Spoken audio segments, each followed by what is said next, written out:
Hey folks, this is Kalani. Shadowlands is right around the corner. We're not too sure when it's going to release, but we do know that it's sometime between October and December.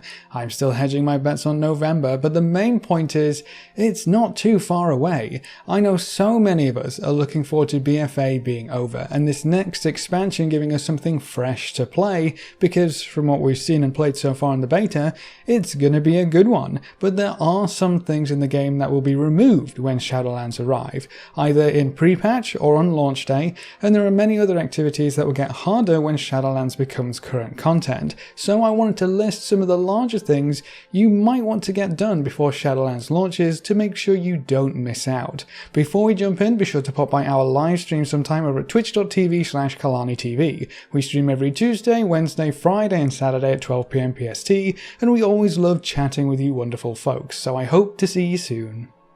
The first thing on this list, which almost everyone will be interested in, is the Ahead of the Curve achievement for the Ny'alotha raid and N'Zoth. The achievement itself is cool, it's always nice to have an AOTC achievement, but the AOT N'Zoth achievement is special because you also get a mount along with it. The Uncorrupted Voidwing is an amazing Void-themed Drake mount, and you can't find anything quite like it in-game outside of this questline. If you love to collect achievements or mounts, this is something you should be able to get done before Shadowlands releases. You have a few options. You can try and get the kill with your raid, or set up your own group and get it done with friends. That's the first option, arguably the hardest depending on your current raid group or progress in Ny'alotha. Your second option is looking into some of the free boosting communities for this achievement and mount specifically. For the NA servers, I believe the go-to community is called Perky Pugs, and for EU players there's also one set up called Ready Set Dragon. If you want to check out these wonderful carry groups, be sure to follow all of their rules on their Discord or website for a chance to get into a group yourself. If you don't want to wait for that kind of group, you can also buy N'Zoth heroic carries for gold. It's definitely not the cheapest way to get the achievement, but it is one of the fastest. Gold prices for this kind of run typically increase as we get closer to launch, and the free carry groups fill up very fast as everyone scrambles to try and get it done in the last minute. Getting it done earlier will be easier, so try not to leave it too long. I'll leave you some links down in the comments below to those communities that I mentioned, and the Ahead of the Curve achievement will become unobtainable in the pre-patch, but the Uncorrupted Voidwing Mount will still be available until the expansion itself launches. Another achievement that will become unobtainable is the Cutting Edge Ny'alotha achievement. This one doesn't apply to quite as many folks, but it is still there and available.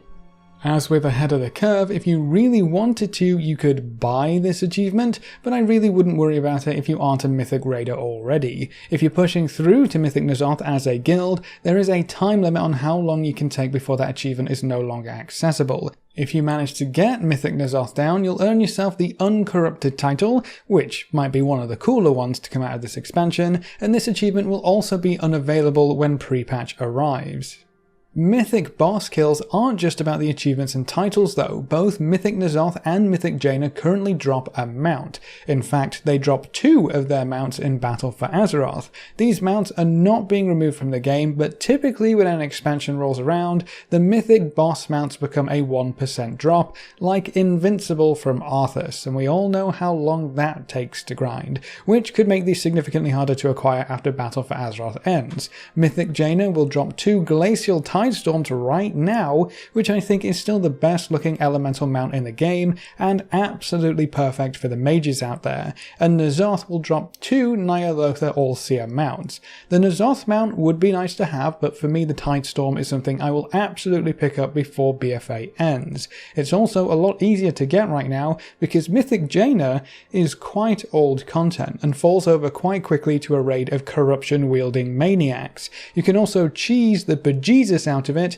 which is always nice. You can typically find Mythic Jaina groups in the group finder sometimes, and we're going to start running this on stream for fun to try and get people some of their mounts. The best part is, you can skip straight to Jaina as long as you killed her on Mythic before. You don't have to worry about any of the raid whatsoever, only the boss you actually care about. That makes it incredibly fast on top of everything else. That's definitely one I would recommend you try and get before BFA is over if you want it, because Honestly, I think it's a lot easier to get it right now. Farming for a 1% mount after the fact could take significantly longer. The N'Zoth mount is kind of whatever to me though, and it's a lot harder to actually get right now. Mythic N'Zoth is definitely not easy. So if you can't get that one, I wouldn't worry about it too much. Just go back and try your luck with a 1% drop rate. But Mythic Jaina actually isn't too bad.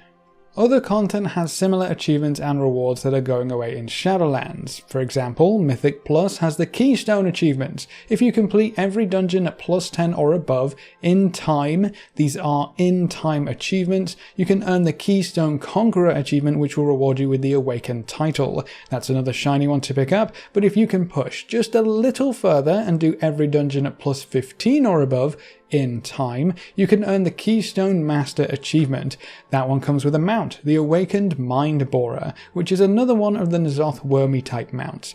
Both of those achievements and their rewards will become unavailable when Shadowlands launches, so if you want them, you'll need to go in your Mythic Plus dungeons. If you want to check your progress towards the achievement, you can check the highest plus level you have done for each dungeon by going to your Mythic Keystone window. This is character specific though, and I believe the achievement is account-wide. If you want to check across your entire account, there are certain scripts you can run. I'll link those in the comments below for you, which will give you this kind of result, where true is a dungeon you've done in time at the required level, and false obviously is something you need to work on. Looks like I need to get 3 more dungeons done and I'm good to go. Something related to the Keystone Master achievement are the rank 4 essences. You can get a rank 4 essence for getting the Keystone Master achievement, but they also come from the Mythic Raid, high PvP rating, island expeditions, reputation paragon boxes, and quite a few other sources. Rank 4 essences have a special effect tied to them, which you will still be able to use and show off in Azeroth when Shadowlands releases.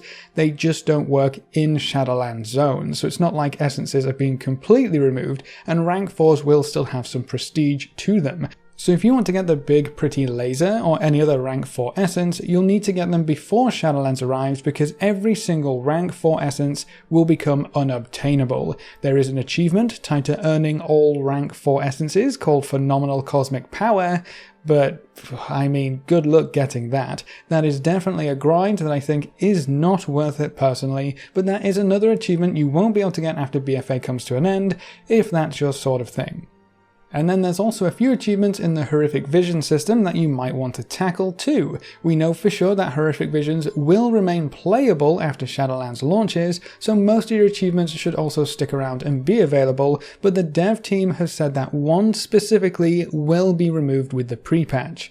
Mad World. This is the one for full clearing with 5 masks by yourself, no group members allowed, and you have to clear both Stormwind and Ogrimmar for this feat of strength. So that's about as hard as you could really get in the Horrific Vision system. Because the blue post specified this achievement will be removed, everything else might be left untouched. They haven't said anything about the Mail Muncher mount from the Mailbox Spawns and the Through the Depths achievement and the Black Serpent of N'Zoth mount.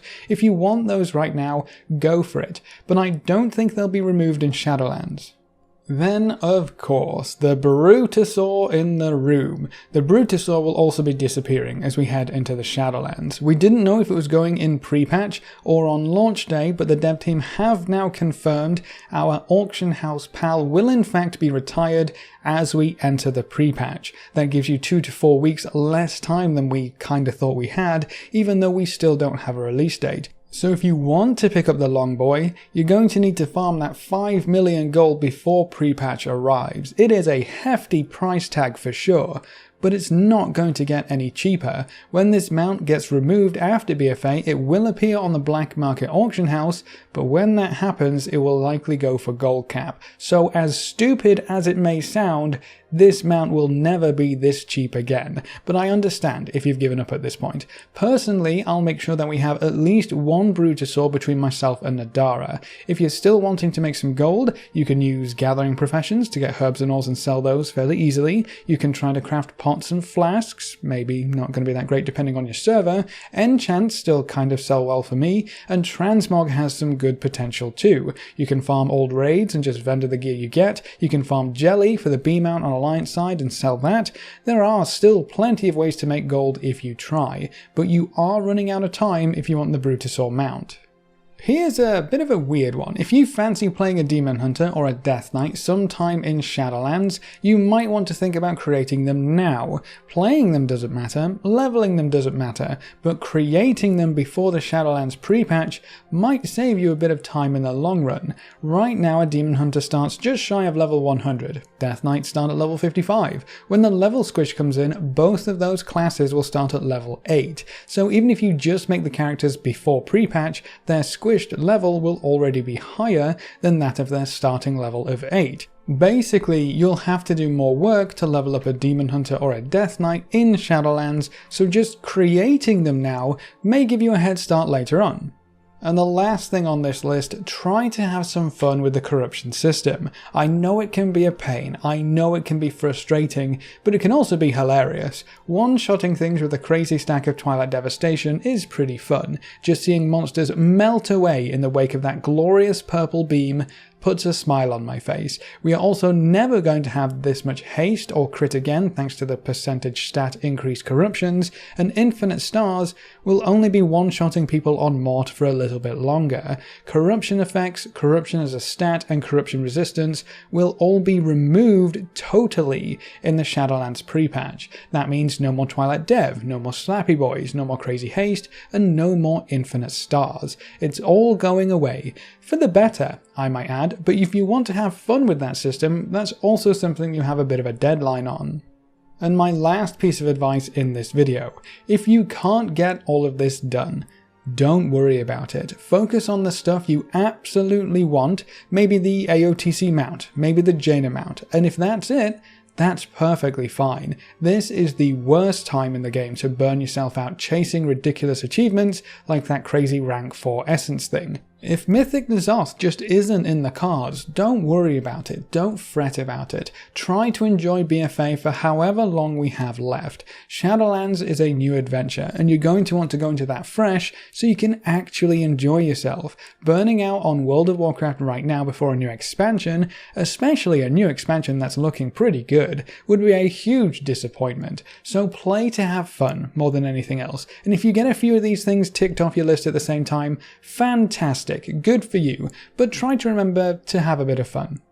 And that's it for my list of things to do before they're removed in Shadowlands. Are you going to focus on anything specific in the next few months, or are you going to just take it easy and chill out until Shadowlands arrives? Is there anything I missed on this list that you would add? Leave all your thoughts in the comment section below. If you want to explore the alpha or help us get ready for Shadowlands, you can find us over at twitch.tv/KalaniTV. We stream every Tuesday, Wednesday, Friday and Saturday at 12 PM PST, and watching the stream and coming to say hi is one of the best ways you can support the channel right now, and if you ever wanted to be included in the long list of names at the end of every video, a subscription on Twitch is the easiest way to make that happen. You get a free sub to any Twitch channel if you have Amazon Prime too, so be sure to take advantage of that. A big thank you to everyone who's subscribed on Twitch already and to our supporters over on Patreon. You can see their names floating by on screen. If you want to join these lovely guys and gals, well, now you know how. Remember to leave a like just below the video before you leave, and if you want to see more, make sure to subscribe. But apart from that, thanks for watching folks, good luck and have fun, and as always I will see you next time.